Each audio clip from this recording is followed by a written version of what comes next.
Oke, bismillahirrahmanirrahim. Assalamualaikum warahmatullahi wabarakatuh. Puji syukur kehadirat Allah Subhanahu wa taala yang telah memberikan kita kesempatan untuk mengadakan ruang sharing pada malam ini. Salawat dan salam ke pangkuan Nabi besar Nabi Muhammad SAW yang telah membawa kita dari alam kebodohan ke alam yang penuh berilmu pengetahuan seperti sekarang ini. Baik, selamat datang kepada para peserta pengenalan pendidikan kedokteran dan persiapannya di ruang sharing kita ini di virtual Zoom meeting pada malam ini. Dan semoga para peserta semuanya dalam keadaan sehat dan bahagia. Oke, sebelumnya izinkan saya untuk memperkenalkan diri terlebih dahulu. Nama saya Safira Nurul Aini, biasa dipanggil Safira. Saya adalah seorang mahasiswi Fakultas Kedokteran Kedokteran Universitas Syarif Kuala angkatan 2020, yang mana akan menjadi moderator pada malam hari ini. Dan di sini saya nggak sendiri, ada narasumber kita yang pastinya keren banget ya. Ada Bang Febri Sasarianto Safar, Sarjana Kedokteran. Kepada Bang Febri mungkin kita bisa langsung saja masuk ke rangkaian acara pemberian kata sambutan oleh Bang Febri sendiri. Oke, kepada Bang Febri, waktu dan layar dipersilakan. Baik, terima kasih sebelumnya kepada Adik Safira Nurul Aini. Sebelumnya terima kasih kepada para peserta, mungkin masih belum bergabung semuanya, tapi untuk kita lakukan terus webinarnya untuk supaya tidak terlalu lama. Sebelumnya terima kasih kepada para peserta yang telah berkenan menghadiri daripada Zoom meeting kita pada malam hari ini. Apakah suaranya terdengar dengan jelas? Baik. Dan Bang, mungkin suaranya agak bergema sedikit, Bang. Oke, ini udah jelas. Udah Oke, agak jelas. Oke. Udah jelas, Bang. Oke, baik, sebelumnya di sini kita akan mengadakan suatu kelas atau webinar untuk sesi 1 dari kegiatan ini merupakan salah satu kegiatan perdana mungkin dari Ikatan Mahasiswa Kedokteran Kabupaten Gayo, di mana kegiatan ini sebenarnya merupakan suatu rangkaian ataupun acara yang diperuntukkan bagi putra-putri Kabupaten Gayo, terkhususnya untuk pengembangan di bidang kedokteran dan kesehatan. Sebelumnya mungkin masih belum dapat bergabung pada peserta lainnya. Tanpa memperpanjang waktu, mungkin hanya ini saja yang dapat disampaikan pada kata sambutan. Mungkin dapat saya kembalikan kembali kepada moderator untuk memandu jalannya acara ataupun kegiatan pada malam hari ini. Baik, terima kasih saya ucapkan kepada Bang Febri ya selaku narasumber kita malam ini. Langsung saja kita akan berkenalan dengan beliau lebih lanjut. Saya akan sedikit membacakan CV dari Bang Febri sendiri. Bang Febri bernama lengkap Febri Sasarianto Safar, Sarjana Kedokteran, biasa dipanggil Bang Febri. Dan beliau bertempat tanggal lahir di Malang pada tanggal 8 Februari tahun 2000. Nah, untuk pendidikan formalnya sendiri, beliau menamatkan SD di SD Negeri 2 Percontohan pada tahun 2012, dan SMP di SMP Negeri 1 Bangkejeren pada tahun 2015, SMA di SMA Negeri 1 Bangkejeren pada tahun 2018, dan pada tahun 2022 sudah menamatkan S1 di program studi kedokteran Fakultas Kedokteran Universitas Maliku Saleh. Dan sekarang aktif sampai saat ini itu masih mengikuti pendidikan profesi di program studi pendidikan profesi dokter Fakultas Kedokteran Universitas Maliku Saleh. Dan sekarang menariknya lagi beliau juga sedang menyambung S2-nya di program studi Magister Ilmu Manajemen Fakultas Ekonomi Universitas Maliku Saleh. Jadi sambil nyel minum air Bang ya. Dua-dua digaskan sekaligus. Oke. Selanjutnya untuk riwayat pendidikan non formal, beliau juga aktif mengikuti beberapa kursus seperti kursus bahasa Inggris dan kursus komputer di beberapa bidang. Oke, mungkin langsung saja tanpa berlama-lama lagi, para peserta juga sudah menunggu untuk penyampaian materi dari Abang, Bang. Pada Bang Febri, dipersilakan. Baik, terima kasih kepada moderator. Untuk PPT-nya apakah bisa di-share screen? Oke, bisa Bang. Boleh tunggu sebentar, Bang. Boleh.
Baik, apakah sudah tertampil, Bang? Ya, udah. Baik, silakan dimulai, Bang. Baik, Assalamualaikum warahmatullahi wabarakatuh. Selamat malam semuanya pada para peserta. Langsung saja di sini kita akan memasuki webinar sesi pertama, dan ini merupakan kegiatan yang pertama dilakukan atau dilaksanakan oleh Perhimpunan Ikatan Mahasiswa Kedokteran Kabupaten Gailuas. Pada kesempatan webinar kita pada malam hari ini, kita akan membahas atau berdiskusi berkenaan dengan pengenalan pendidikan kedokteran ataupun pengenalan jurusan kedokteran, serta tips ataupun persiapan yang dapat dilakukan untuk menuju atau memasuki dunia perkuliahan di bidang kedokteran ini. Next.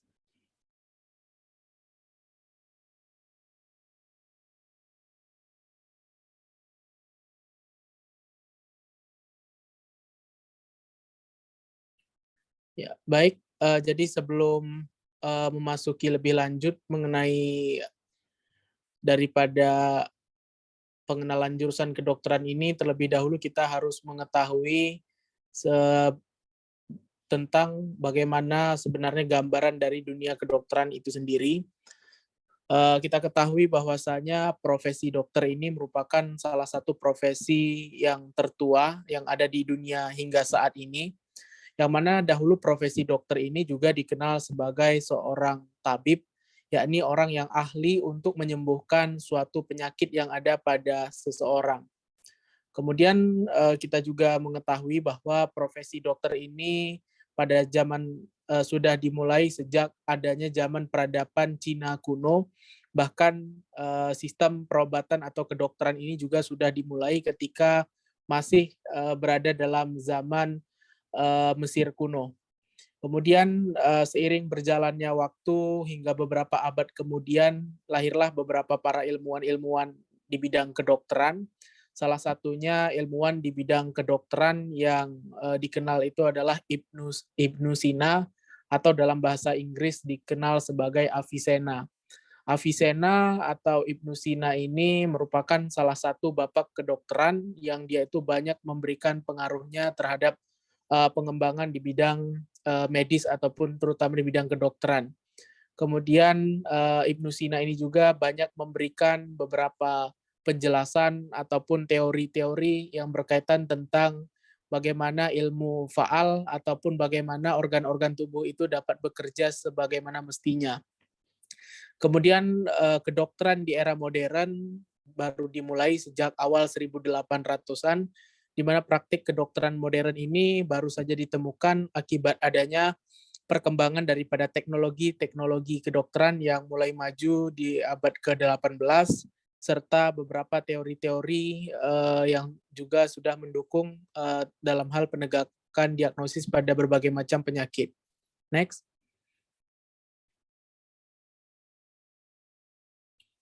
Kemudian berbicara mengenai daripada sejarah perkembangan mahasiswa kedokteran, pada awalnya bahwa profesi kedokteran ini masih menjadi salah satu profesi yang masih terbilang dengan jumlah mahasiswa yang sedikit.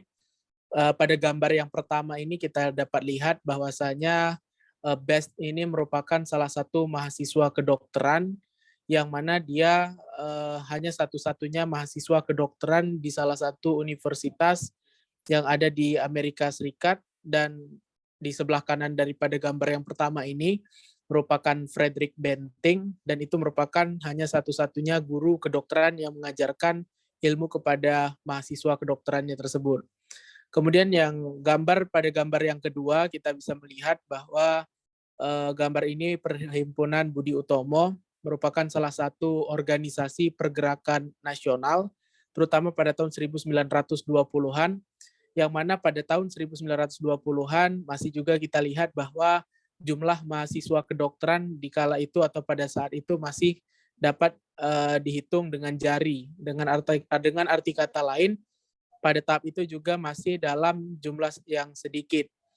Kemudian hanya golongan-golongan bangsawan saja pada 1920-an tersebut yang dia itu dapat mengikuti mengikuti jalannya pendidikan kedokteran. Kemudian perlu juga diketahui bahwasanya dalam perjalanan perkembangan dunia pendidikan dan perguruan tinggi di Indonesia, bahwa jurusan kedokteran ataupun pendidikan kedokteran ini merupakan salah satu jurusan atau pendidikan yang paling pertama sekali berkembang dan paling pertama sekali berdiri yang ada di Indonesia. Yang mana kita ketahui juga bahwa di Indonesia adapun universitas yang pertama sekali berdiri itu adalah Netherlands Indisch Erasmus School, atau yang sekarang dikenal dengan Universitas Indonesia. Dan adapun jurusan yang pertama sekali berdiri pada Universitas Indonesia tersebut adalah jurusan kedokteran. Selain itu, selain di Universitas Indonesia, sama halnya juga seperti di Universitas Airlangga, jurusan yang berdiri pertama sekali itu juga adalah jurusan kedokteran. Kemudian pada gambar yang ketiga, tampak kita bisa melihat adanya transformasi perkembangan jumlah dan sejarah perkembangan mahasiswa kedokteran, yang mana gambar yang ketiga diambil dari salah satu fakultas kedokteran yang ada di Amerika Serikat, di mana peningkatan jumlah mahasiswa kedokteran ini seiring dengan adanya peningkatan jumlah populasi penduduk, di mana semakin banyaknya populasi penduduk, maka jumlah akan tenaga kesehatan juga akan semakin meningkat. Next.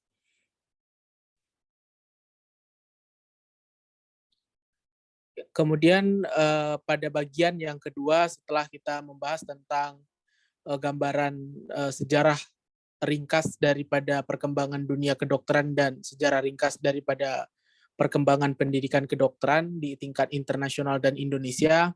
Saat ini, kemudian pada bagian ini kita akan membahas tentang beberapa prospek kerja ataupun karir yang dapat dijalani setelah seseorang mahasiswa kedokteran itu lulus dari perguruan tinggi. Yang pertama sudah pasti dan sudah tentunya seseorang yang lulus dari Fakultas Kedokteran akan berprofesi dan akan dilantik sebagai seorang dokter umum, atau di negara-negara Amerika Serikat dikenal dengan general practitioner atau physician.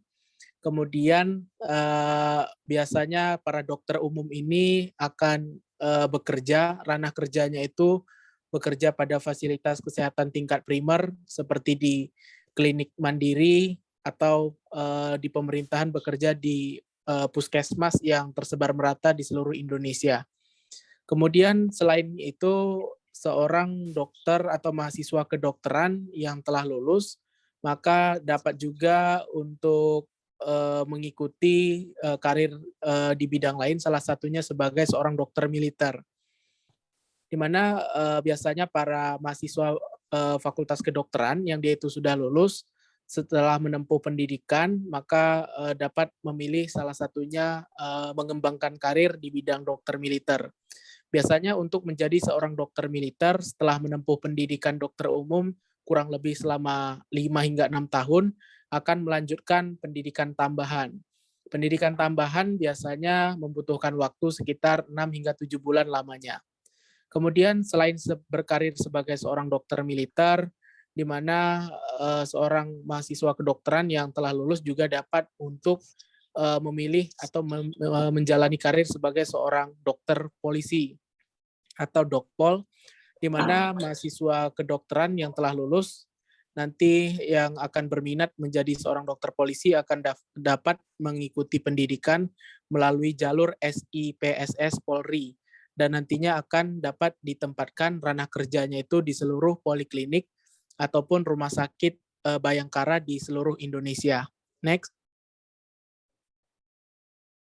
Ya, kemudian yang berikutnya untuk prospek karir kinerja dari lulusan Fakultas Kedokteran ini, di antaranya akan ada juga yakni menjadi seorang dokter spesialis. Untuk menjadi dokter umum yang akan menjadi dokter spesialis ini membutuhkan waktu tambahan pendidikannya. Rata-rata dokter umum akan menempuh pendidikan 5 hingga 6 tahun sesuai dengan jenis spesialis yang akan diambil. Kemudian yang membedakannya pada dokter umum biasa akan memiliki ranah kerja di puskesmas, namun pada para dokter spesialis biasanya mereka akan bekerja pada minimalnya di tingkat rumah sakit umum daerah, apakah tipe B, C, dan juga D. Kemudian pilihan karir berikutnya setelah lulus dari Fakultas Kedokteran, seseorang mahasiswa Fakultas Kedokteran juga dapat merintis karirnya sebagai seorang dokter pabrik atau dokter perusahaan. Beberapa persyaratan yang biasanya apabila seseorang berminat menjadi seorang dokter pabrik atau dokter perusahaan, biasanya harus mengikuti sejumlah program sertifikasi seperti salah satunya Hiperkes dan siap ditempatkan di seluruh Indonesia. Seperti yang terdekat kita ketahui bahwa contoh dari dokter pabrik atau dokter perusahaan ini adalah dokter yang bekerja di bidang kesehatan pada perusahaan BUMN, salah satunya di Rumah Sakit Pertamedika, kemudian di Rumah Sakit Pupuk Iskandar Muda, dan beberapa poliklinik layanan kesehatan pada masing-masing unit daripada cabang BUMN tersebut. Kemudian yang paling terbaru saat ini, profesi kedokteran ini semakin kian berkembang dan semakin luas. Salah satunya ada yang dikenal sebagai dokter kehakiman, di mana dokter kehakiman saat ini menjadi salah satu profesi yang dia itu cukup mulai banyak diminati, di mana nanti untuk yang berminat menjadi seorang dokter kehakiman biasanya akan dapat setelah lulus dari Fakultas Kedokteran akan mendaftar sebagai salah satu aparatur sipil negara, kemudian mengambil pada bidangnya itu di bidang kehakiman. Kemudian adapun ranah kerjanya biasanya membantu peradilan untuk menemukan bukti ataupun melakukan pemeriksaan terhadap saksi, kemudian ditinjau dari segi kedokteran ataupun kesehatannya. Next. Kemudian prospek karir berikutnya selain dokter itu tadi sudah dijelaskan dapat menjadi dokter pabrik, dokter militer, dokter polisi.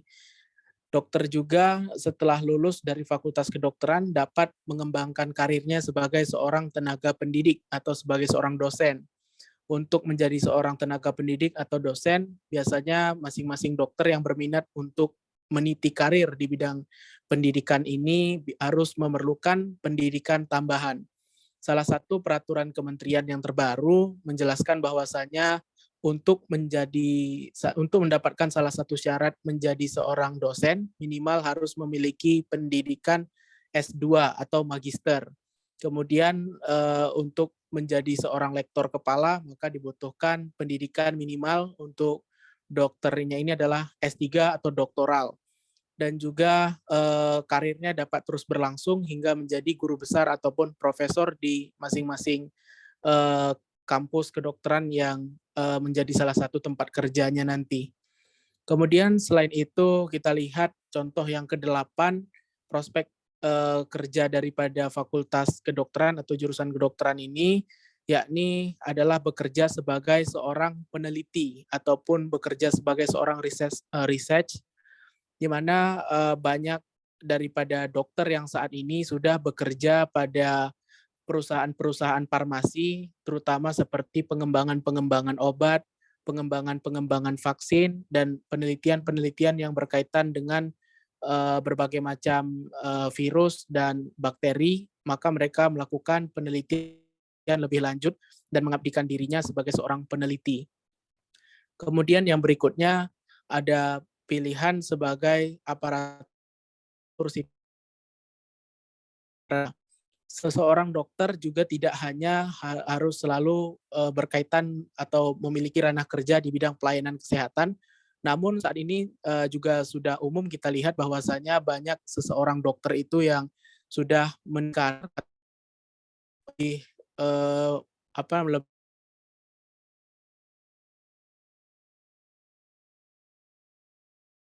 lebih negara. Namun ketika seseorang bekerja sebagai aparatur sipil negara ataupun birokrat, biasanya akan bekerja dalam bidang yang sedikit berbeda dengan yang digeluti semasa kuliah. Biasanya pada birokrat, dokter yang bekerja sebagai seorang birokrat akan bekerja atau memiliki ranah kerjanya sebagai direktur rumah sakit, kemudian sebagai jika di instansi pemerintahan kabupaten, kota, atau provinsi, biasanya nanti dapat menjadi kepala dinas kesehatan, atau di tingkat puskesmas minimal akan menjadi kepala puskesmas.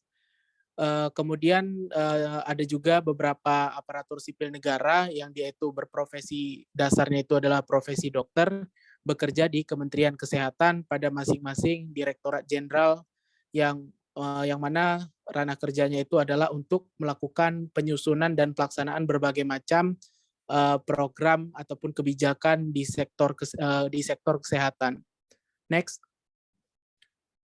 Kemudian yang berikutnya, walaupun sedikit, namun saat ini perkembangan daripada prospek karir lulusan kedokteran yang berikutnya adalah bekerja sebagai influencer kesehatan atau penyuluh kesehatan. Saat ini dokter dalam pendidikannya itu memang terdapat salah satu diatur harus memiliki skill komunikasi yang baik dan efektif.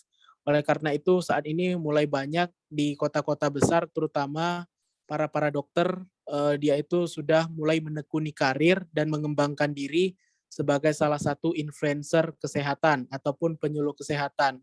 Hal ini juga dapat kita lihat bahwa saat ini profesi dokter ini sudah cukup luas dan juga cukup banyak diminati oleh berbagai macam kalangan dan juga populasi, sehingga kebutuhan akan informasi-informasi kesehatan juga semakin meningkat. Oleh karena itu banyaknya dokter yang banyaknya dokter yang menekuni karir di bidang influencer kesehatan ini juga kian banyak bertambah.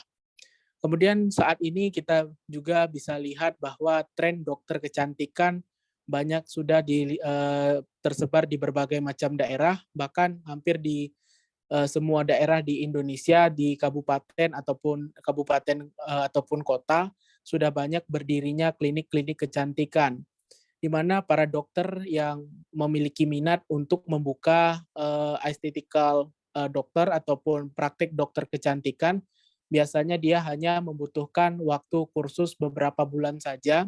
Kursus yang dapat diambil untuk menjadi seorang dokter kecantikan ini biasanya mengambil program diploma terutama di bidang anti-aging ataupun kedokteran kecantikan.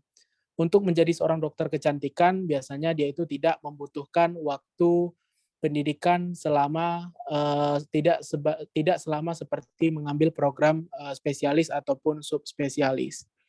Kemudian pada bagian gambar yang nomor 12 ini kita ketahui bahwasanya Tompi atau Dokter Tompi merupakan salah satu penyanyi yang terkenal, terutama penyanyi berkebangsaan Indonesia yang juga kebetulan memang Dokter Tompi ini adalah salah satu orang Aceh, tepatnya orang Loksmawe. Selain dia itu terkenal sebagai seorang penyanyi, Dokter Tompi ini juga merupakan salah satu dokter spesialis bedah plastik, rekonstruksi, dan estetika, yang mana merupakan salah satu lulusan Universitas Indonesia. Dari kisah Dokter Tompi ini kita juga dapat mengambil kesimpulan bahwa selain mengembangkan karir utamanya sebagai seorang dokter, kita juga dapat mengeksplorasi diri kita untuk mengembangkan berbagai potensi yang kita miliki. Salah satunya seperti Dokter Tompi yang dia itu mengembangkan eksplorasi dirinya sebagai salah satu seorang penyanyi. Next.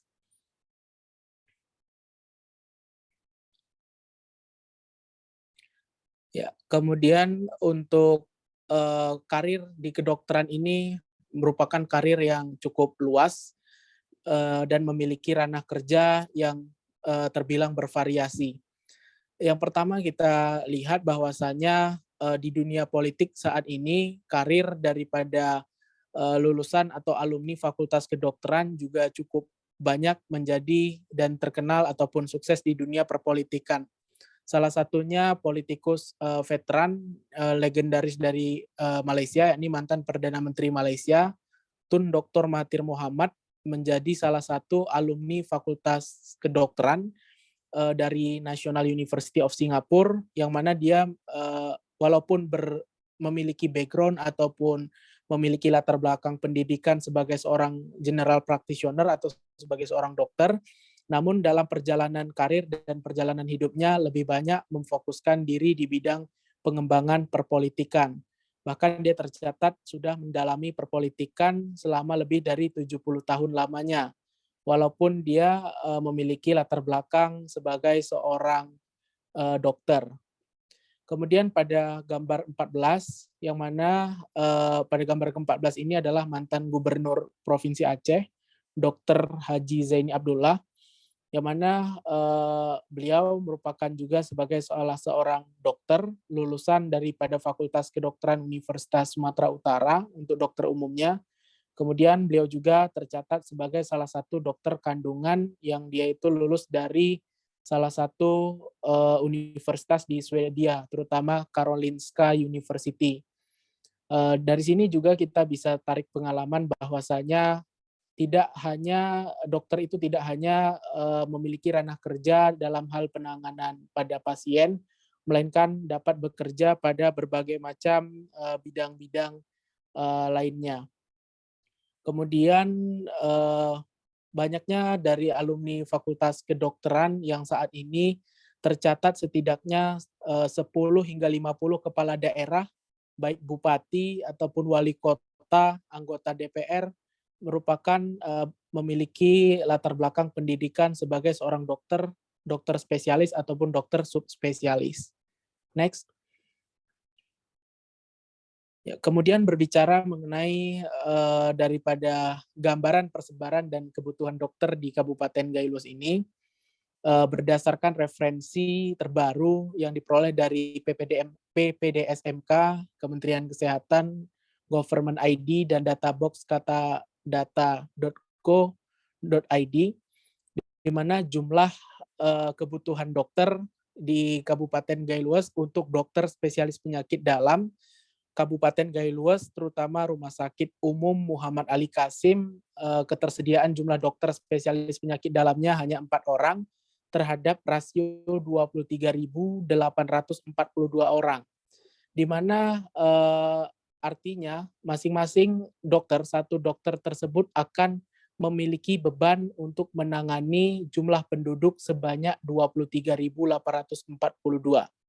Kemudian yang kedua, kemudian yang pertama untuk spesialis penyakit dalam, jumlah kekurangan dokter dari penyakit dalamnya sendiri dibutuhkan 2 dokter penyakit dalam tambahan.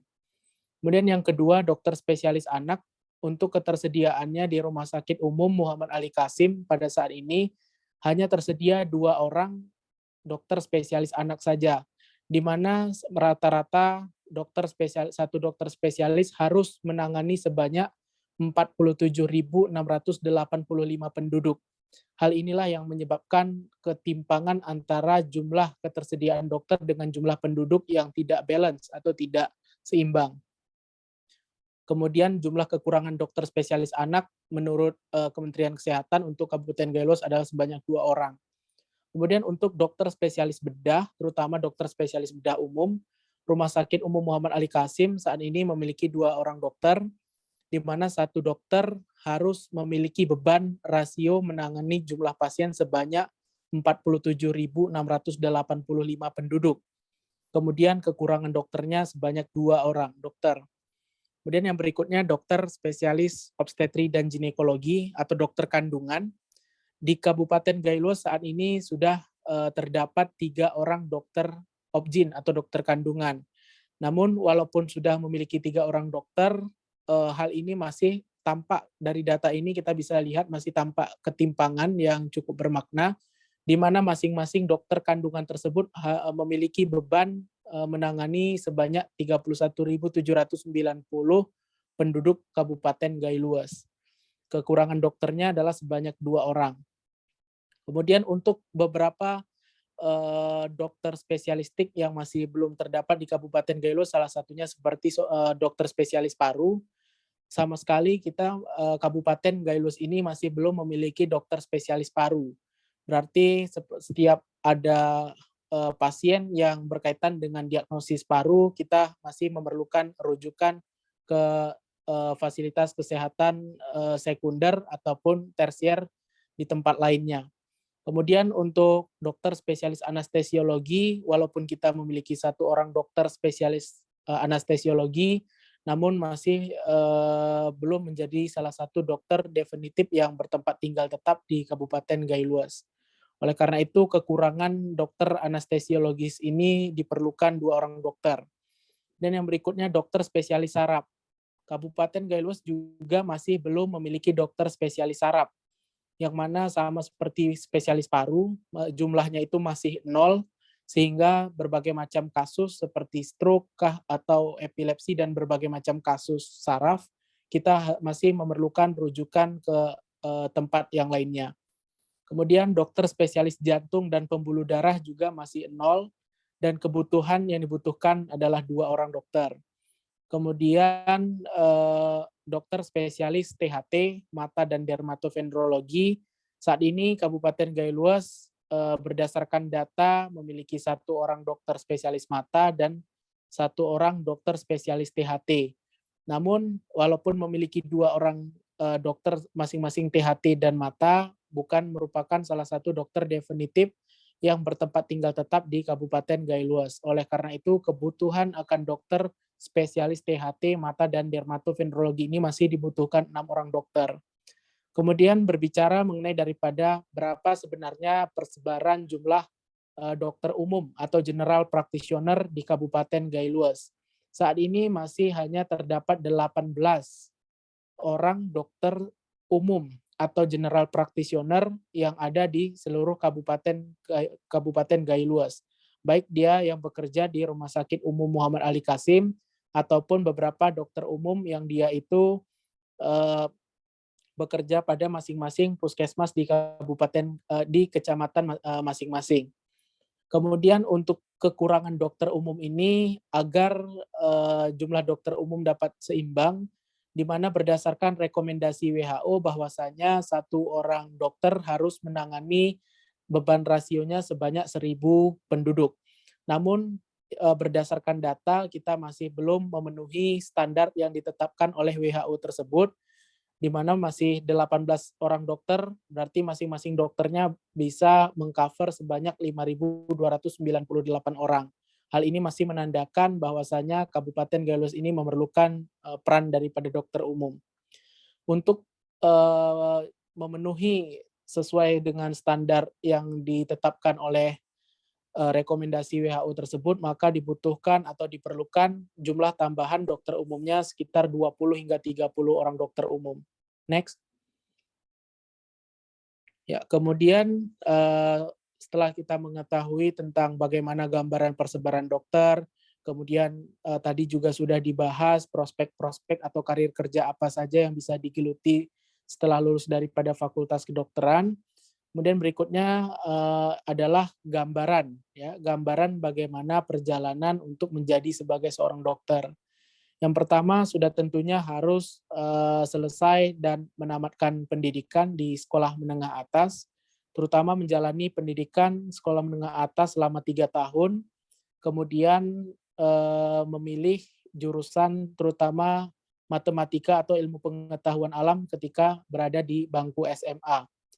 Kemudian nanti setelah lulus dari SMA dapat melakukan pendaftaran untuk masuk ke perguruan tinggi, dapat mendaftar nanti pada perguruan tinggi negeri atau perguruan tinggi swasta. Setelah dinyatakan lulus di masing-masing perguruan tingginya, nanti berikutnya akan menjalani pendidikan preklinik. Pendidikan preklinik ini adalah pendidikan kedokteran yang dia itu dilakukan atau tempatnya masih berada di kampus, masih belum berada di rumah sakit. Biasanya pendidikan preklinik ini rata-rata lama pendidikannya berlangsung 3,5 tahun hingga 4 tahun lamanya.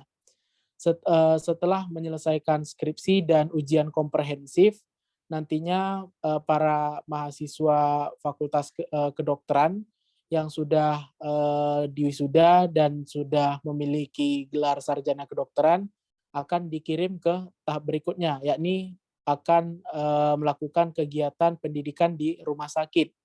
Kegiatan pendidikan di rumah sakit ini disebut juga sebagai kepanitraan klinik senior atau dikenal juga sebagai pendidikan koas.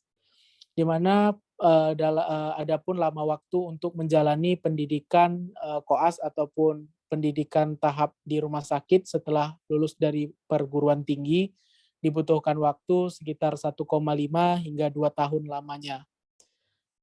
Kemudian juga harus melewati siklus 16 bagian pada masing-masing bidang spesialistik kedokteran.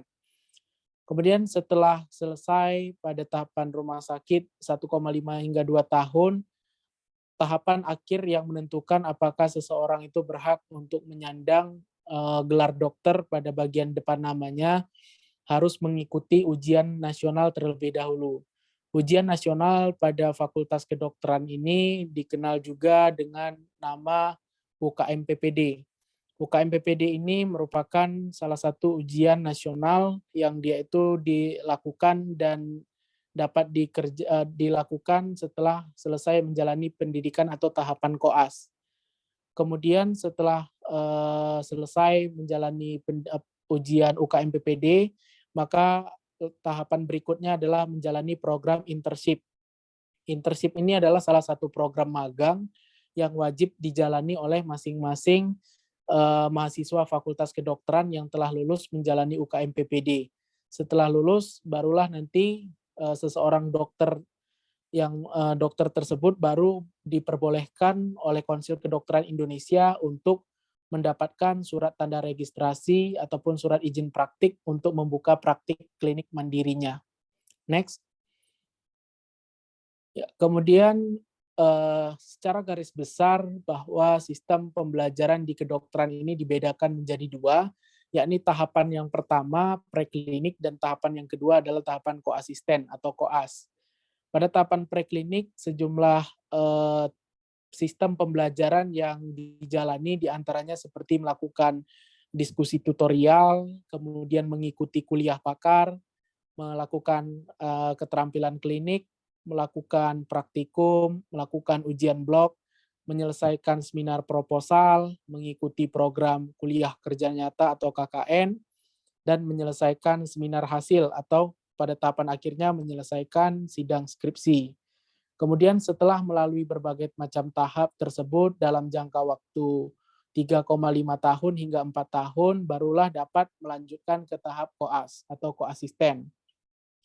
Di mana adapun kegiatan-kegiatan sistem pembelajaran yang dilakukan pada tahapan koasisten ini diantaranya melakukan pretest, melakukan morning report dan journal reading, melakukan bedside teaching, melakukan atau mengerjakan status koas, mengerjakan referat, mengerjakan case report, serta aktif dalam berbagai kegiatan seperti salah satunya promosi kesehatan.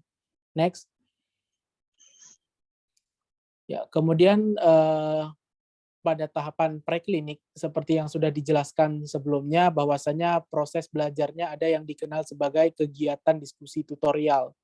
Kegiatan diskusi tutorial ini adalah kegiatan yang biasanya dilakukan 2 kali dalam 1 minggu dan biasanya membahas topik-topik yang berkaitan dengan skenario sistem blok yang sedang dipelajari. Biasanya kegiatan tutorial ini nanti mahasiswa kedokteran itu akan diberikan satu skenario, di mana skenario itu akan diberikan satu kasus medis atau kasus klinis. Kemudian diharapkan mahasiswa kedokteran tersebut dapat menganalisa kasus tersebut serta dapat melakukan perencanaan-perencanaan ataupun penegakan diagnosis sesuai dengan teori-teori yang mendukung. Kemudian yang kedua, pada gambar yang kedua ini adalah tahap seperti kegiatan kuliah pakar atau KP. Tahap kuliah pakar ini biasanya dilakukan lebih 5 hingga 10 kali dalam 1 minggu, dan biasanya adapun dosen yang menyampaikan kuliah pakar ini adalah para dokter spesialis ataupun para dokter yang memiliki kualifikasi pendidikan magister, minimal magister, doktoral hingga guru besar atau profesor. Kemudian yang berikutnya pada gambar yang ketiga, ini merupakan kegiatan keterampilan klinik. Kegiatan keterampilan klinik ini merupakan kegiatan yang dilakukan dengan cara mempraktikkan pada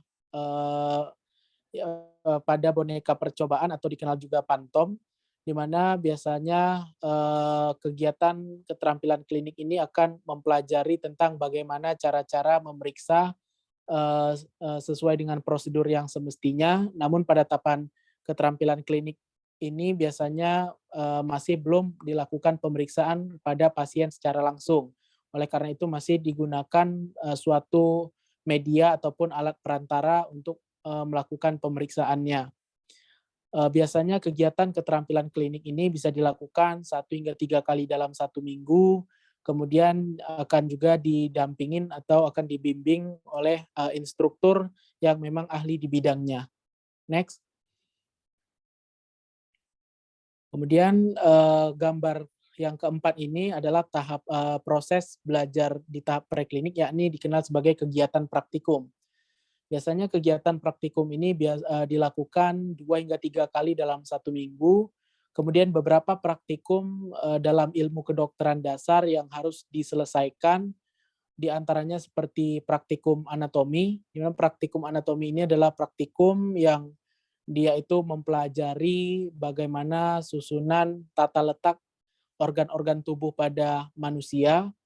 Kemudian praktikum fisiologi, pada praktikum fisiologi ini biasanya akan mempelajari bagaimana masing-masing organ tubuh pada manusia itu dapat bekerja. Kemudian praktikum parasitologi adalah praktikum yang ini sudah memasuki praktikum pada tahap kedokteran lanjutan. Pada tahap preklinik biasanya pada praktikum parasitologi ini melakukan penelitian-penelitian terhadap parasit ataupun virus-virus yang dia itu dapat menyebabkan timbulnya suatu penyakit pada tubuh manusia.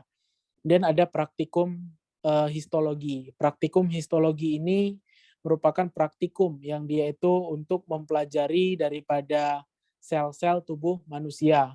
Kemudian jaringan-jaringan pada tubuh manusia dipelajari pada praktikum histologi.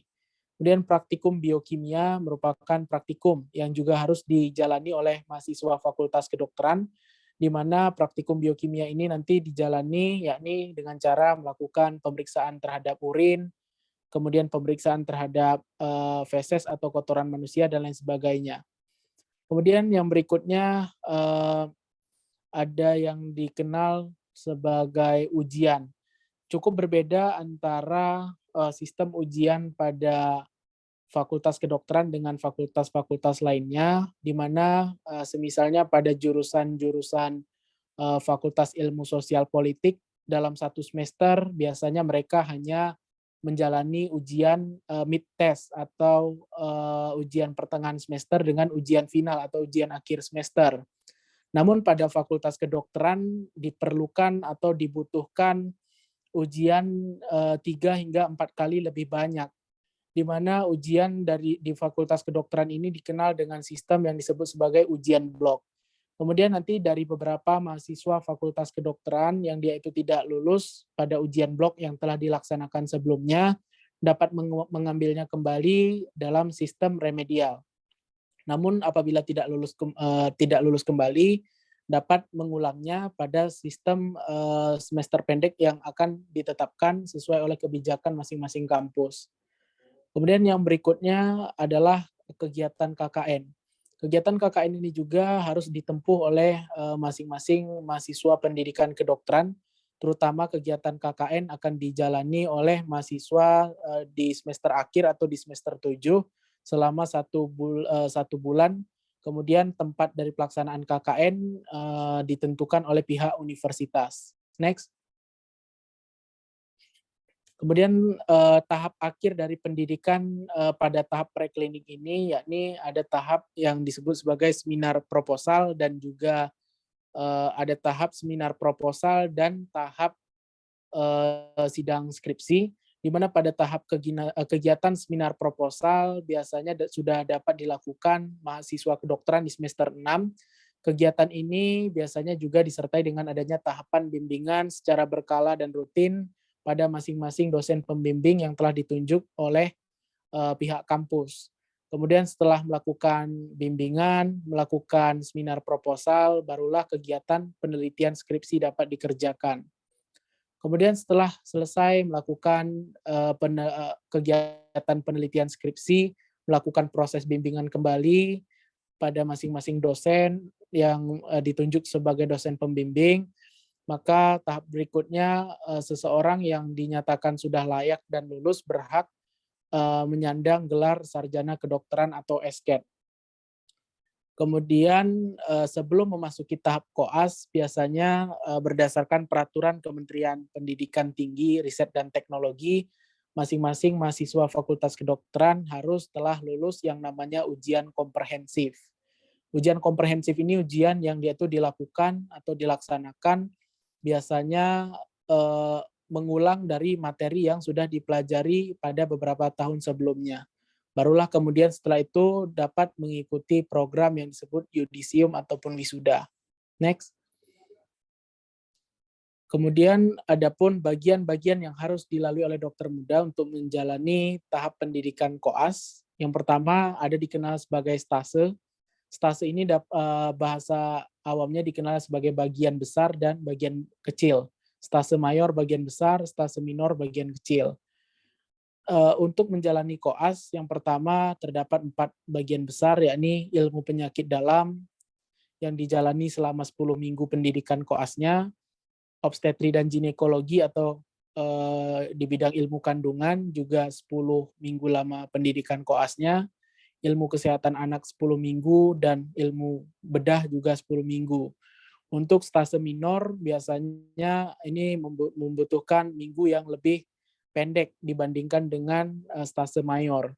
Pada stase minor seperti THT biasanya untuk kegiatan koasnya hanya berlangsung 5 minggu, kulit dan kelamin juga 5 minggu, radiologi 5 minggu, neurologi 5 minggu, paru, kardiologi, mata, forensik dan mediko-legal, kedokteran jiwa, dan juga kesehatan masyarakat biasanya sekitar 5 minggu saja.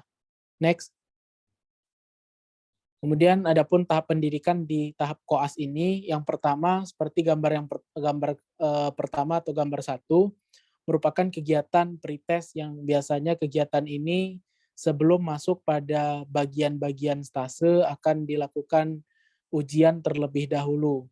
Ujian terlebih dahulu ini biasanya akan dilakukan dengan kegiatan mid test, post test, dan biasanya akan dikerjakan pada akhir stase yang dijalani. Kemudian pada gambar yang kedua, ini adalah kegiatan yang disebut sebagai journal reading atau morning report. Biasanya dilakukan setiap di pagi hari sebelum dilakukannya pelayanan poliklinik di rumah sakit, di mana kegiatan journal reading ini biasanya dilakukan untuk membahas tentang guideline ataupun panduan-panduan terbaru yang membantu nantinya dalam penegakan diagnosis pada pasien. Sedangkan kegiatan morning report ini biasanya suatu kegiatan yang dia itu dapat dilakukan dan dapat dikerjakan untuk menganalisis kasus pasien yang sedang ditangani. Kemudian pada gambar yang ketiga atau gambar di bawahnya ini merupakan kegiatan bedside teaching atau visit. Ini merupakan kegiatan rutin yang dilakukan oleh dokter muda setiap hari, di mana kegiatan ini nanti akan dipimpin langsung oleh seorang konsulen atau dokter spesialis. Di mana biasanya pada kegiatan bedside teaching ini dokter spesialis yang melakukan atau mengunjungi pasien pada masing-masing bed atau pada masing-masing bangsal tempat tidurnya akan dokter spesialis tersebut mencontohkan bagaimana cara pemeriksaan yang benar dilakukan pada pasien tersebut. Next. Kemudian tahap berikutnya di sini ada kegiatan case report dan referat. Biasanya ini dilakukan 1 hingga 2 kali per masing-masing stasenya. Kegiatan ini biasa membahas daripada laporan kasus pada pasien yang ditangani, serta melakukan telaah sesuai dengan teori-teori atau panduan penegakan diagnosis terbaru yang dikeluarkan. Pada bagian yang paling bawah gambar ini adalah gambar kegiatan promosi kesehatan yang dilakukan oleh dokter muda atau yang dilakukan oleh mahasiswa koas dengan tujuan untuk mengedukasi pada para keluarga pasien terhadap penyakit yang sedang dialami. Next. Kemudian setelah kita tahu tadi perjalanan menjadi seorang dokter itu tahapannya apa-apa saja, kemudian juga sudah dibahas tadi secara detail dan saya rasa sudah cukup lengkap tentang proses-proses belajarnya bagaimana, sistem pembelajarannya bagaimana. Ini merupakan bagian jalur masuk fakultas kedokteran itu seperti apa saja yang bisa dilalui atau pintu masuk untuk menuju fakultas kedokteran itu apa saja. Jadi yang pertama pada bagian yang sudut kiri atas ini adalah yang dikenal dengan nama program SNBP. SNBP ini singkatannya Seleksi Nasional Berbasis Prestasi. Pada di bawah dari tahun 2020 biasanya ini dikenal dengan nama SNMPTN. Biasanya ini merupakan salah satu jalur masuk fakultas kedokteran yang dia itu dilakukan berbasis kepada nilai-nilai rapor. Untuk tahun ini program SNMPTN atau SNBP ini sudah dimulai pada tanggal 28 Februari 2023 yang lalu. Kemudian yang berikutnya ada SNBT atau Seleksi Nasional Berbasis Tes. Atau program ini sebelum-sebelumnya dikenal dengan nama SBMPTN atau Seleksi Bersama Masuk Perguruan Tinggi Negeri. Yang membedakan antara SNBP dan SNBT, SNBT ini untuk lolos masuk pada fakultas kedokteran maka diperlukan ujian atau tes terlebih dahulu. Jika pada SNMPTN maka dia dapat tidak perlu menjalani ujian atau tes, hanya berbasiskan kepada nilai rapor saja. Untuk SNBP ini dimulai pada tanggal 23 hingga 14 April mendatang. Kemudian ada seleksi masuk perguruan tinggi atau seleksi mandiri perguruan tinggi negeri. Dapat dilakukan tes, terutama tesnya ini setelah pengumuman daripada SNBT ini nantinya. Seleksi mandiri ini nanti akan dibuka pada bulan Agustus tahun 2023 ini. Kemudian ada jalur masuk fakultas kedokteran juga berbasis daripada jalur prestasi. Jalur prestasi masuk kepada fakultas kedokteran biasanya disesuaikan dengan peraturan terbaru yang dikeluarkan oleh masing-masing rektor. Misal pada Universitas Maliku Saleh biasanya beberapa kriteria yang dapat dijadikan suatu standar untuk mendaftar pada program jalur prestasi seperti hafiz Quran, kemudian menang lomba FL2SN atau menang lomba olahraga di tingkat minimal di tingkat provinsi atau di tingkat nasional. Next. Kemudian untuk ini hanya terdapat beberapa universitas baik perguruan tinggi yang menyelenggarakan fakultas kedokteran, di mana yang paling banyak memiliki mahasiswa yang berasal dari Kabupaten Gailuas itu adalah berdasarkan data yang dihimpun oleh Ikatan Mahasiswa Kedokteran Kabupaten Gailuas atau IMKKGL. Di Universitas Yahkuala saat ini tercatat jumlah mahasiswa kedokteran asal Kabupaten Gailuas itu sebanyak 8 orang. Kemudian disusul terbanyak keduanya di Universitas Abul Yatama. Universitas Abul Yatama ini merupakan salah satu universitas swasta yang juga memiliki atau menyelenggarakan pendidikan kedokteran. Di Universitas Abul Yatama ini setidaknya saat ini tercatat 5 orang mahasiswa kedokteran yang berasal dari Kabupaten Gailuas. Kemudian yang berikutnya Universitas Maliku Saleh. Universitas Maliku Saleh ini terletak di Loksmawe, Aceh. Kemudian untuk jumlah dari mahasiswa kedokteran yang berasal dari Kabupaten Gailuas saat ini tercatat 5 orang mahasiswa. Kemudian untuk Universitas Sumatera Utara berdasarkan track data yang sudah dilakukan oleh Ikatan Mahasiswa Kedokteran Kabupaten Gailuas, didapatkan bahwasannya 1 orang mahasiswa Fakultas Kedokteran di Universitas Sumatera Utara atau USU berasal dari Kabupaten Gailuas. Kemudian 1 orang mahasiswa Fakultas Kedokteran UISU berasal dari Kabupaten Gailuas. Namun berdasarkan track yang dilakukan untuk Fakultas Kedokteran UMSU, Fakultas Kedokteran HKBP Nomensen dan Unpri masih belum ada berasal dari Kabupaten Gailuas. Next. Kemudian bagaimana langkah-langkah dan persiapan yang dapat ditempuh untuk memasuki salah satunya Fakultas Kedokteran ini, terutama berdasarkan banyak yang memberikan informasi bahwasanya nilai yang stabil menjadi salah satu hal yang paling penting untuk mendapatkan atau sebagai salah satu peluang yang mendukung penerimaan pada jalur terutama seperti undangan atau SNMPTN, di mana grafik nilai diharapkan tetap stabil. Selain grafik nilainya tetap stabil, nilai juga dibutuhkan harus konsisten.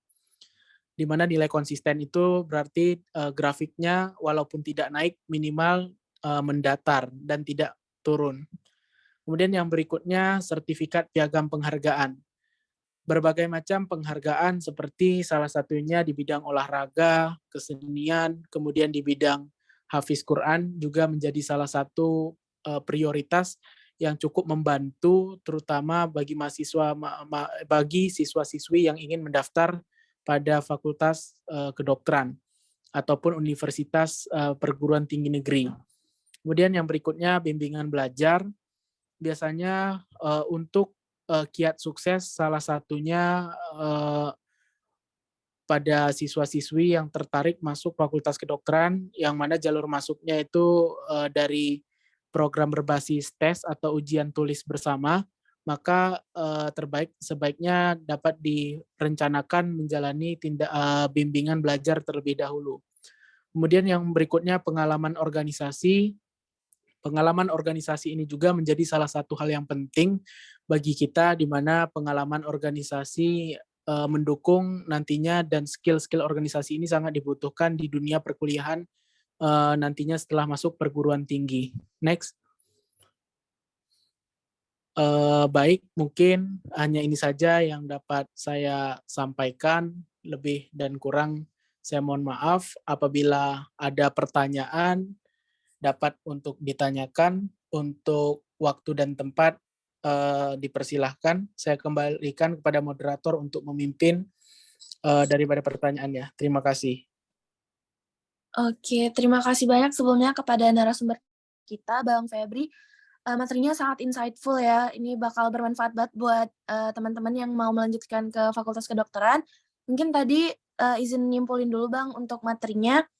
Tadi Bang Febri udah bahas dari mulai sejarah ringkas dunia kedokteran ya, untuk adik-adik biar tahu nih gimana sih gambaran dunia kedokteran gitu, perkembangannya sampai sekarang. Terus tadi juga ada prospek kerja untuk para lulusan kedokteran. Jadi dokter tuh bukan sekedar jadi dokter yang harus di rumah sakit dan membosankan gitu, enggak ya. Tapi banyak ruang lingkup kerja yang bisa kita dalami gitu. Kayak contohnya tadi yang mau jadi dokter polisi bisa, dokter militer, ada yang jadi ASN juga, fungsi birokrat. Terus ada yang yang suka ngajar bisa jadi dosen, yang suka jadi dokter beneran yang memang megang pasien, memang megang penyakit-penyakit bisa jadi klinisi, terus bisa jadi influencer juga, ngasih tahu promosi kesehatan dan lain-lain. Terus bisa jadi bisnismen juga, kalau yang mau niatnya sambil nyari cuan gitu ya mungkin.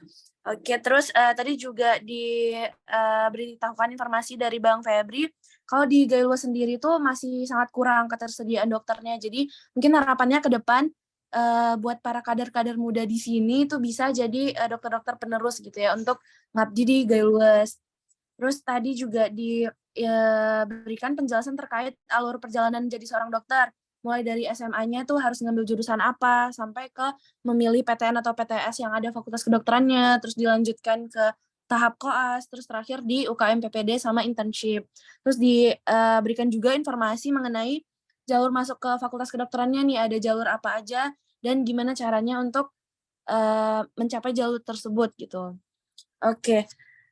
Tadi sangat banyak ya informasi yang bisa kita dapatkan gitu. Sekarang kayak mulai terarah mungkin bagi adik-adik yang baru dapat informasinya dari mengikuti kegiatan ini. Nah, mungkin setelah mendengarkan paparan informasi dari adik-adik atau dari peserta yang ada di sini, mungkin yang mau bertanya boleh langsung unmute atau boleh di chat aja di chat Zoom. Oke, ini masih ada narasumber kita ya. Tahu banget gitu tentang dunia kedokteran. Jadi mungkin bisa tanyain pengalaman dari Bang Febri sendiri atau sebenarnya selain belajar ngapain aja di FK dan lain-lain.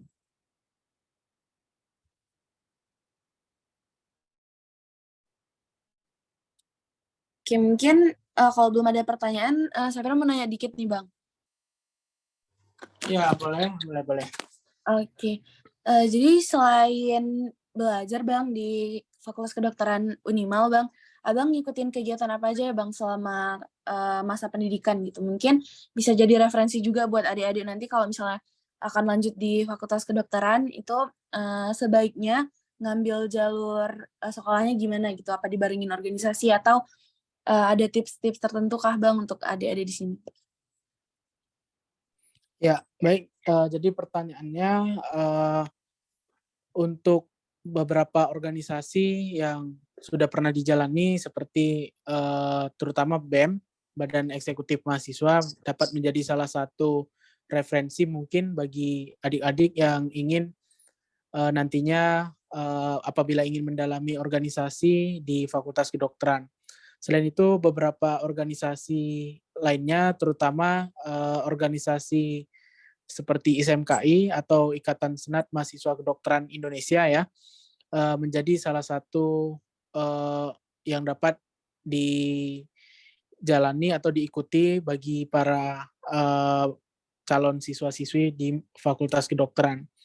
Kemudian untuk kegiatan lainnya sebenarnya selain belajar atau selain berkuliah, tentunya di Fakultas Kedokteran kita juga dapat mengeksplorasi diri kita.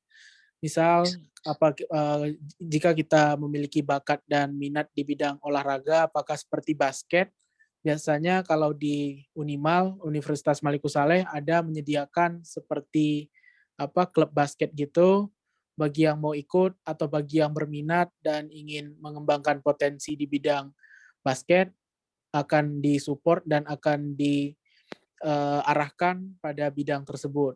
Kemudian misal memiliki minat di bidang penelitian atau menulis kayak karya tulis ilmiah ya, itu juga bisa dikembangkan di Fakultas Kedokteran Unimal. Biasanya ada disediakan salah satu organisasi yang disebut sebagai Ikariwa. Ikariwa ini biasanya bagi siswa mahasiswa kedokteran yang hobi nulis seperti karya tulis ilmiah, membuat jurnal dan melakukan penelitian-penelitian, maka dapat bergabung pada organisasi tersebut. Kemudian untuk organisasi lainnya ada juga seperti CIMSA, kemudian ada tim bantuan medis, sama seperti Unsiah juga. Unsiah ada juga tim bantuan medisnya. Untuk FK Unimal, tim bantuan medisnya adalah namanya adalah Ibnu Sina Emergency Team atau ISET FK Unimal. Kemudian kalau di Unsiah ada organisasi tambahan ya, Safira ya, Iya Bang. seperti AMSA ya. Iya AMSA benar Bang. mungkin untuk AMSA itu di Unimal masih dalam tahap penjajakan, mungkin dalam beberapa tahun ke depan bisa dapat juga berdiri dari bagian di Unimalnya sendiri. Baik, mungkin itu aja. Oke, terima kasih Bang, cerita-cerita pendeknya Bang ya, pengalaman buat jadi referensi juga nih buat adik-adik nanti kalau misalnya udah di fakultas kedokterannya. Oke, mungkin sekarang apakah udah ada yang mau nanya dari peserta? Boleh via chat Zoom, kalau misalnya nggak mau unmute, tapi boleh juga langsung di-unmute aja.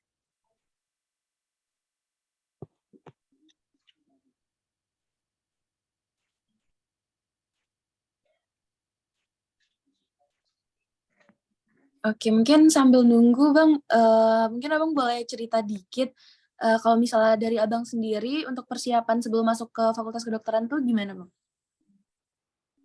Ya, kalau untuk persiapan masuk kedokteran, kalau dulu Abang sendiri jalurnya kan SNMPTN waktu 2018, jalur undangan. Kalau jalur undangan biasanya beberapa hal yang kita persiapkan, terutama rapor. Nilai rapor itu menjadi hal yang paling penting bagi kita. Untuk nilai rapor biasanya nilai dari semester 1 di kelas 10 sampai nilai semester 5 di kelas itu diharapkan nilainya itu tetap stabil atau tetap konsisten. Jangan ada yang turun, terutama beberapa nilai-nilai yang dilihat oleh pihak penyeleksi dari undangan itu adalah nilai-nilai mata kuliah di IPA-nya. Misal nilai biologi, nilai fisika, nilai kimia, sama matematika. Kemudian beberapa yang lainnya seperti bahasa Inggris juga menjadi salah satu hal yang cukup diperhatikan oleh pihak penyeleksi undangan waktu tahun 2018 dulu. Selain itu, selain nilai tentunya seperti sertifikat atau piagam penghargaan mungkin bisa menjadi salah satu faktor pendukung selain daripada rapor. Sertifikat atau piagam yang dapat dilampirkan biasanya apabila pernah menang lomba seperti FL2SN atau O2SN baik di tingkat daerah, nasional ataupun lebih tinggi lagi, itu menjadi salah satu poin penting dan poin tambahan bagi kita untuk mendukung proses kelulusan penerimaan di Fakultas Kedokteran nantinya. Mungkin itu aja. Oke, makasih Bang sharingnya. Nah, mungkin tuh bisa jadi referensi juga ya buat persiapan sekarang, apa aja nih yang harus disiapin, apa yang harus dikejar, kalau misalnya emang belum ada prestasi-prestasi mungkin bisa di strategiin nih dari sekarang buat gapai si fakultas kedokterannya. Oke, jadi mungkin ini belum ada yang nanya Bang, mungkin nanyanya ntar di luar forum kali Bang. Iya, boleh. Nanti ditanyakan di luar forum juga boleh. Untuk nanti di akhir slide-nya juga kita udah ada siapin atau sediain kontak yang bisa dihubungin. Mungkin bagi yang mau konsul atau bagi yang mau menanyakan halnya lebih lanjut atau lebih detail, boleh dikonfirmasi pada kontak yang sudah disediakan. Kemudian mau menambahkan juga sedikit untuk bahwasannya di Fakultas Kedokteran ini juga tersedia beberapa program beasiswa ya. Beberapa program beasiswa seperti salah satunya saat ini di Fakultas Kedokteran Unimal sendiri sudah ada tersedia 2 jenis beasiswa. Yang pertama ada beasiswa PPA atau peningkatan prestasi akademik. Biasanya beasiswa peningkatan prestasi akademik ini diberikan pada mahasiswa Fakultas Kedokteran Unimal yang pendidikannya sedang berjalan atau sedang ongoing.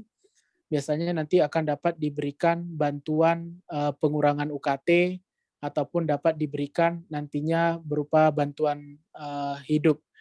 Kemudian ada beasiswa kedua yang pernah ada di Fakultas Kedokteran juga, diantaranya adalah beasiswa afirmasi kesehatan. Beasiswa afirmasi kesehatan ini merupakan beasiswa yang diprogramkan oleh Kementerian Kesehatan dan mahasiswa Fakultas Kedokteran yang telah lulus ataupun yang akan mendaftar pada Fakultas Kedokteran dapat mendaftar pada beasiswa afirmasi kedokteran ini. Yang mana nanti biaya hidup, biaya buku, biaya operasional, bahkan UKT juga akan digratiskan dan akan ditanggung oleh pihak Kementerian Kesehatan. Kemudian yang ketiga, dapat juga mendaftar pada beasiswa bidik misi ataupun beasiswa Kartu Indonesia Pintar, di mana nanti ada pun beberapa biaya yang di-cover seperti biaya bantuan hidup atau cost living, kemudian juga bantuan UKT, sehingga nanti pada siswa-siswi yang mendaftar pada Fakultas Kedokteran kemudian dinyatakan lolos pada program ini tidak perlu lagi untuk membayar biaya SPP atau UKT-nya, dan nanti akan diberikan juga bantuan cost living atau biaya hidup setiap 6 bulan sekali. Ya, mungkin itu aja tambahannya. Mungkin masih ada yang ingin bertanya. Oke, bagi para peserta dipersilakan kalau masih ada hal-hal yang mengganjal nih, mungkin masih ada informasi yang ingin diketahui, boleh langsung reach out ke Bang Febri. Nanti bakal di-share juga kontaknya, dan kalau yang udah bergabung di grup mungkin bisa langsung save kontak Bang Febri ya Bang. Oke. Oke, mungkin belum ada yang nanya nih Bang. Kayak yang saya bilang tadi mungkin akan mau bertanya dan mungkin mau private juga ngechat Abangnya langsung gitu sebagai narasumber. Oke, mungkin dari Bang Febri closing statement-nya dulu Bang. Dipersilakan. Ya, oke, untuk closing statement atau text home message-nya, yang pertama bahwa kuliah di kedokteran ini jangan kita terlalu berpikir bahwa program kuliahnya itu lama, namun kita harus mengikuti tahapan-tahapan dan prosesnya. Kalau kita ikuti tahapan-tahapan dan prosesnya itu, biasanya perasaan lama itu nanti nggak terasa tiba-tiba udah lulus, udah selesai gitu. Kemudian yang kedua, untuk di kedokteran ini persiapannya itu harus dilakukan dengan matang, terutama seperti yang sudah dijelaskan tadi, misal kalau sudah tidak lulus di jalur undangan, jangan berkecil hati, masih banyak jalur-jalur lainnya yang bisa dilalui untuk menuju fakultas kedokteran ini. Misal nanti dapat diikuti program ujian SBMPTN atau tes berbasis tulis. Jika tidak lulus, bisa lagi mengikuti dari ujian seleksi mandiri perguruan tinggi negeri, sama nanti ada juga melalui jalur prestasi.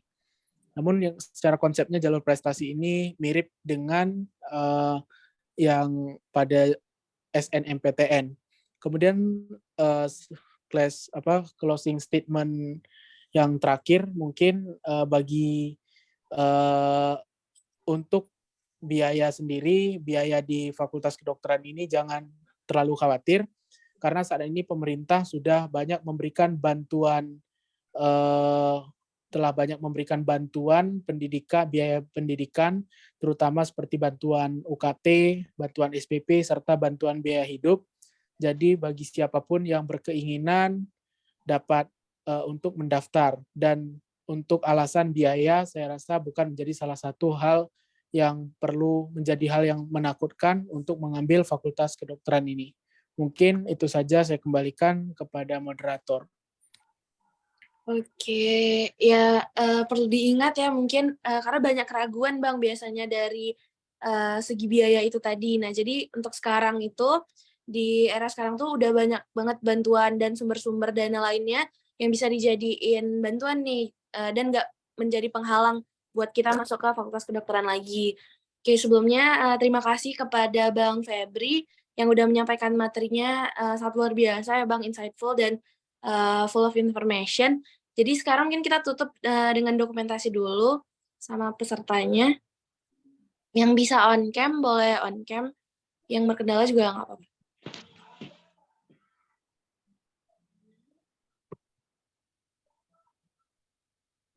Oke, kita hitung mundur. Oke, 1, 3, 2, 1. Oke, sekali lagi. 3, 2, 1. Oke.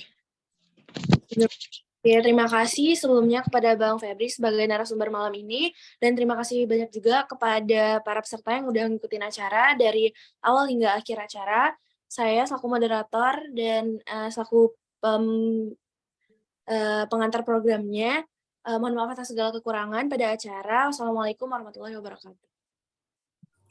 Waalaikumsalam warahmatullahi wabarakatuh.